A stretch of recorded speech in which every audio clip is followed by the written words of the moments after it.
Бүгінде Қарағанды облысында коронавирус инфекциясын жұқтырғандардың саны 600-ге жақындады. Тек өткен тәулікте 33 адамның ағзасынан COVID-19 вирусы анықталыпты.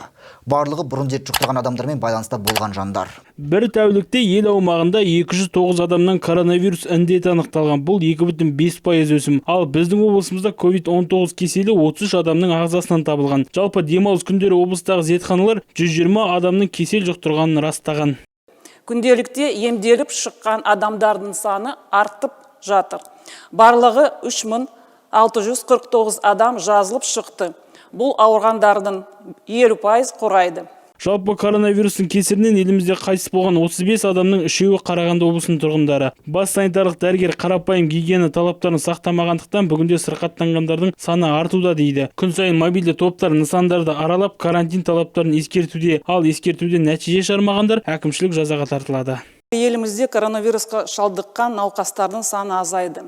Алайда эпидемия әлі де жалғасуда. Осыған байланысты карантин сақталады. Құрметті қазақстандықтар, арақашықтық пен гигиена сақтаңыздар. Жалпы ел бойынша 4300-ден астам адам коронавирустан емделді. Біздің облысымызда әзірге 190 адам кеселді жеңіп шықты. Бүгінде дәрігерлер жергілікті ауру ошақтарын жоюға тырысуда, яғни байланыста болғандардың санын азайтуға қажет. Аян Алматұлы, Николай Шеврев, 5-ші арна.